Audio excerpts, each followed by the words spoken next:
Assalamualaikum warahmatullahi wabarakatuh. Bismillah, walhamdulillah, wassalatu wassalamu ala rasulillah wa ala alihi wa sahbihi wa man walah.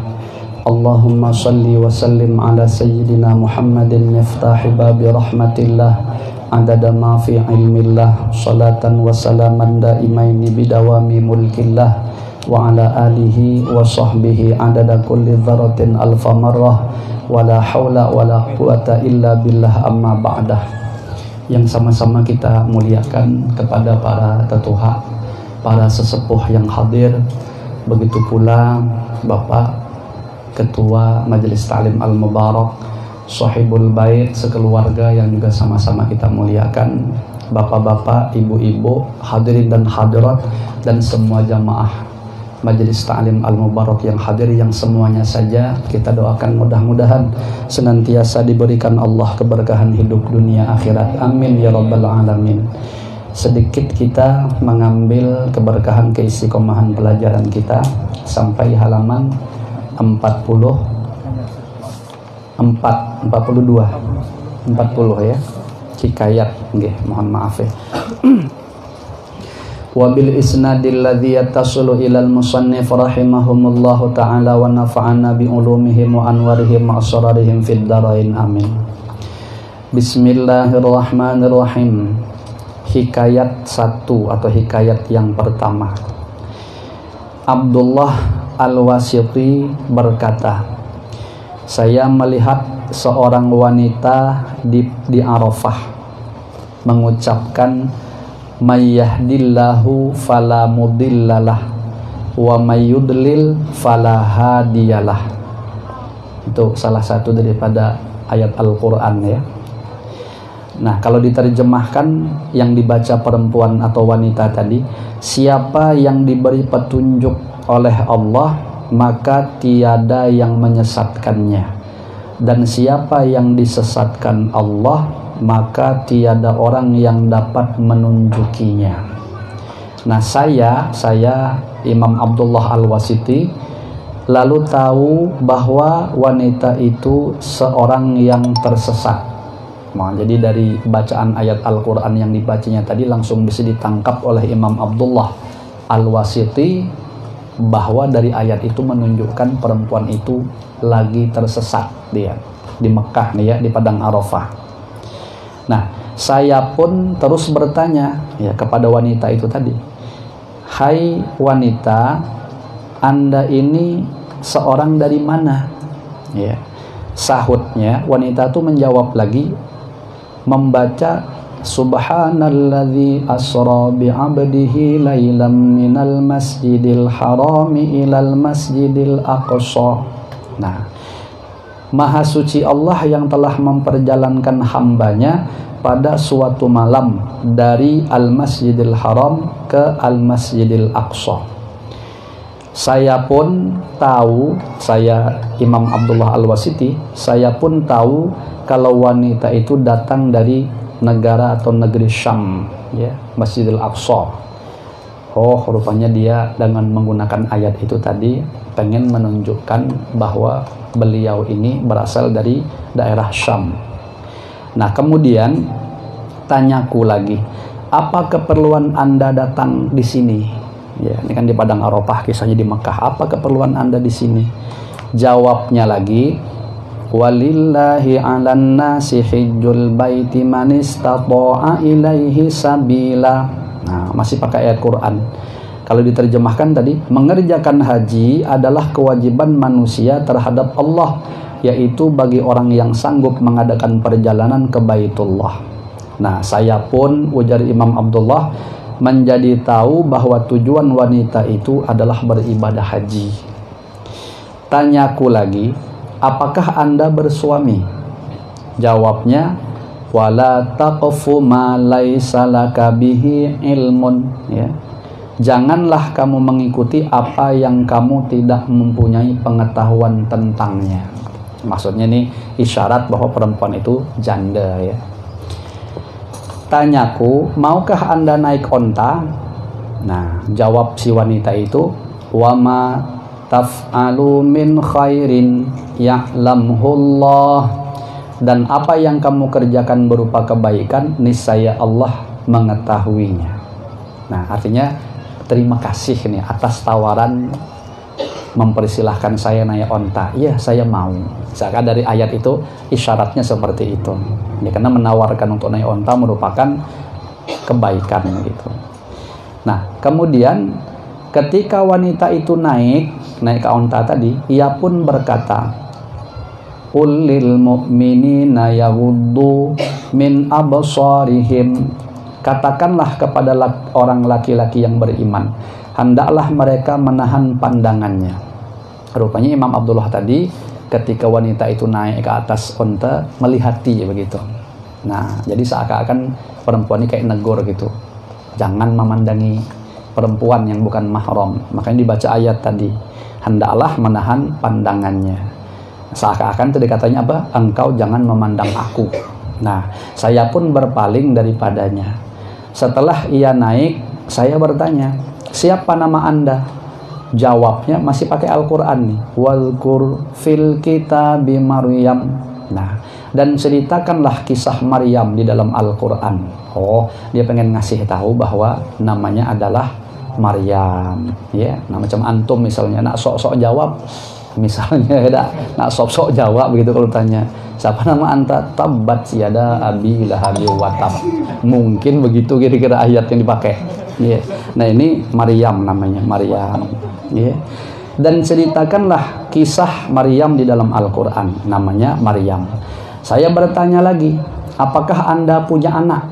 Nah, si wanita itu menjawab, wa wassa biha Ibrahimu banihi wa Yaqub. Nah, dan Ibrahim telah mewasiatkan ucapan itu kepada anak-anaknya, demikian pula Yakub. Nah, saya pun tahu bahwa dia mempunyai anak, artinya dia punya anak melalui isyarat ayat tadi itu. Lalu tanyaku lagi, siapa nama anak, nama-nama mereka, nama-nama anak itu, siapa nama-nama mereka? Ia menjawab pakai Quran lagi, wa kallamallahu Musa taklima. 1, wattakhadallahu Ibrahima khalila. 2, ya Dawudu inna ja'alnaka khalifatan fil ard. 3. Nah, jadi dan Allah telah berbicara kepada Musa dengan langsung, dan Allah mengambil Ibrahim menjadi kesayangannya. Hai Daud, sesungguhnya kami menjadikan kamu khalifah atau penguasa di muka bumi. Nah, ini artinya beliau pengen ngasih tahu ada punya anak 3 orang ya. 1 namanya Musa, yang kedua namanya Ibrahim, dan ketiga namanya Daud. Nah, semuanya nama-nama nabi, luar biasa ya kan. Nah, nih ngasih nama tadi unsurnya apa? Tabarruk, mengambil keberkahan. Anaknya soleh-soleh semua, sahibul bait tadi ya. Namanya Aisyah Humairah. Nah, tabarruk juga itu namanya, ngambil keberkahan dari nama istrinya Rasulullah Shallallahu Alaihi Wasallam. Nah, begitu. Kemudian di mana mereka tinggal? Tanyaku lagi, di mana mereka tinggal akan saya cari. Nah, dijawabnya wa alamat wa bin najmi hum yahtadun. Ya. Dan dia ciptakan tanda-tanda penunjuk jalan, dan dengan bintang-bintang itulah mereka mendapat petunjuk jalan kendaraan onta. Ya, ini artinya tahu tujuannya ke situ diarahkan. Kataku, wahai Maryam, apakah Anda mau makan? Ia menjawab, inni nazartu lirrahmani shauma. Ya, sesungguhnya aku telah bernazar puasa untuk Tuhan yang Maha Pemurah. Artinya dia pengen ditawari makan tadi, mau makan enggak? Oh maaf, seakan itu saya lagi puasa. Ya, melalui isyarat ayat tadi itu. Saya pun tahu bahwa dia berpuasa. Setelah saya sampai di tempat anak-anaknya, lalu mereka melihat wanita itu sama menangis. Maksudnya ketika bertemu anaknya terharu ya, menangis semuanya. Wanita itu pun berkata, fab'atsu ahadakum biwariqikum hadhihi ilal Madinah. Ya. Maka suruhlah salah seorang di antara kamu pergi ke kota dengan membawa uang perakmu ini. Ya, maksudnya dia perempuan ini memerintahkan salah seorang anaknya untuk membeli makanan. Kenapa? Karena mama ini diantar oleh seseorang, kasih penghormatan ya. Nah, dengan kebaikannya tolong dijamu, seakan-akan begitu. Kemudian selanjutnya saya bertanya kepada anaknya tentang wanita itu. Mereka menjawab, sesungguhnya ibuku telah tersesat selama 3 hari. Beliau bernazar tidak akan bicara kecuali dengan Al-Quran. Sesudah itu saya melihat anak-anaknya menangis. Saya bertanya, mengapa kalian menangis? Sahut mereka, ibu dalam keadaan sakaratul maut. Nah, ketemu anak justru dalam keadaan sakaratul maut. Maka saya masuk sambil menanyakan keadaan wanita. Macam mana keadaannya bu? Seakan begitu ya pertanyaannya. Jawabnya, wajaat sakaratul mauti bil haqq. Kalau diterjemahkan, dan datanglah sakaratul maut dengan sebenar-benarnya. Nah, setelah dia mati atau meninggal, saya melihat dalam tidur, saya bertanya, Anda berada di mana? Bu, Anda di mana nih sekarang nih? Dia menjawab, innal muttaqina fi jannati wa nahar fi maq'adi sidqin 'inda malikin muqtadir. Ya.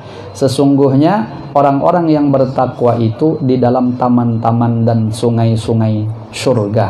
Ya, berada di dalam surga artinya, di tempat yang disenangi. Ya, tentu di sisi Allah yang maha kuasa, lagi maha menguasai kerajaan, pemilik kerajaan. Inda malikin, di sisi Allah subhanahu wa ta'ala yang maha kuasa gitu. Nah, artinya dia pengen memberi isyarat. Kalau ditanya macam mana keadaan sekarang, ada di mana posisi, oh alhamdulillah aku senang di sisi Allah, artinya masuk surga. Nah, itu isyaratnya macam itu, pakai bahasa Al-Quran. Diriwayatkan dari Nabi Shallallahu Alaihi Wasallam bahwasanya beliau bersabda, liyastaghfirul lil mar'ati al muti'ati li zawjiha at-tayru fil hawa'i wal hitanu fil ma'i wal malaikatu fis sama'i madamat fi ridha zawjiha. Artinya, burung-burung di udara, ikan-ikan di laut, dan para malaikat di langit benar-benar memohonkan ampun kepada wanita yang mentaati suaminya selagi wanita itu dalam keridhaan suaminya. Wah, jadi kalau jadi bini itu, asalkan dianya taat, nyenangkan suami. Nah, ini hampir seluruh binatang lah sebenarnya ya. Burung-burung di udara, ikan-ikan di laut, malaikat, semuanya memintakan ampun untuk si istri tadi yang menyenangkan hati laki atau taat kepada laki, dan juga memperoleh keridhaan daripada suaminya. Itulah pesan yang kira-kira mestinya diperhatikan oleh para wanita atau para istri. Nah, namun ya sebagai laki, jangan pula mentang-mentang ayat ini tadi kayaknya sasaran tembaknya atau hadis ini kan cenderung agak mengarah kepada perempuan, seakan-akan kita merasa di atas angin. Ya memang mestinya seperti itu, di atas angin, tapi kita yang macam mana dulu gitu. Nah, maksud saya mestinya kita juga harus introspeksi diri, kita tuh sudah sempurna apa tidak menjalankan kewajiban-kewajiban kita yang merupakan hak mereka. Artinya sudah jadikah kita kepala rumah tangga yang baik, sudah jadi apa belum kita tuh nakhoda yang baik. Di antaranya ibadah kita dah terjaga apa belum, sholat 5 waktu kita berjamaah atau tidak, rajin tak ngaji Quran, rajin tak berzikir, rajin akhlak kita bagus apa tidak, istilahnya seperti itu. Nafkahnya terpenuhi atau tidak, jangan tahu nunggang aja misalnya, sementara nafkah tak keru-keruan, istilahnya begitu. Nah, itu diperhatikan ya. Istilahnya kita kalau betul-betul sempurna sebagai laki yang baik, nah kok bini kita masih tidak bagus juga kelakuannya, ya berarti itu cobaan namanya. Kalau bahasa Piramli nasib badan namanya. Ya sabarlah kalau gitu. Ya nak yang mana lagi, nak ngamuk, yang mana bisa. Ya sabar, semuanya pasti ada kebaikan untuk kita. Nah, kemudian satu cerita lagi, hikayat kedua. Di Baghdad ada seorang lelaki menikah dengan seorang putri. Itu berarti seorang lelaki menikah dengan seorang putri pamannya. Siapa berarti? Sepupu, ya, nah, sepupu. ia telah berjanji tidak akan berpoligami. Wah. Pada suatu hari datanglah seorang wanita di tokonya. Berarti dia ini punya toko nih, punya usaha. Macam Bang Amin lah, punya usaha jualan misalnya. Ya. Dan meminta agar lelaki itu mau mengawininya. Nah, coba bayangkan, Luna Maya datang ke toko Bang Amin, nawarkan diri, kira-kira macam mana?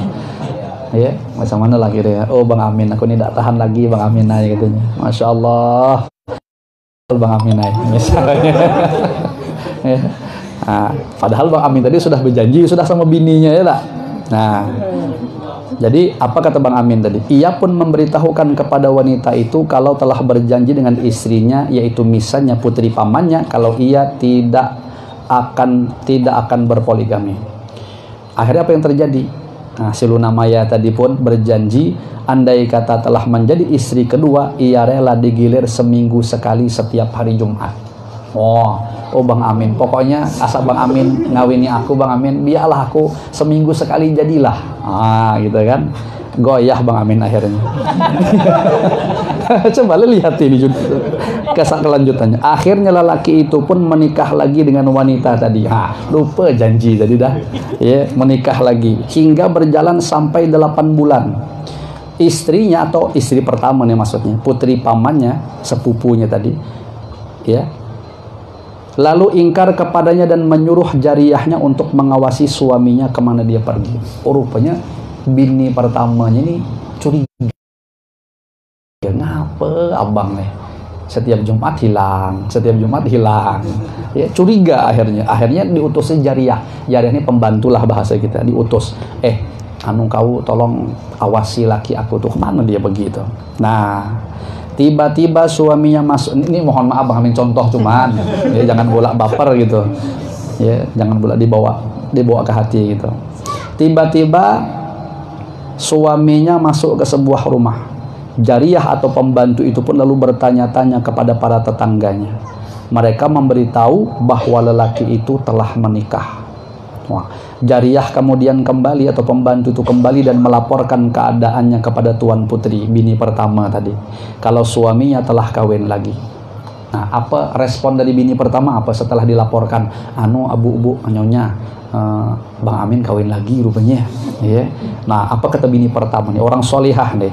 Jawab bini pertama, Anda jangan memberitahukan kepada siapapun. Wah, luar biasa. Jadi kata bini, diam aja ya, ini rahasia kita aja, jangan sampai ada yang tahu. Setelah lelaki itu meninggal, nah lalu istrinya menyuruh jariyahnya untuk menyampaikan uang sebesar 500 dinar kepada istri keduanya.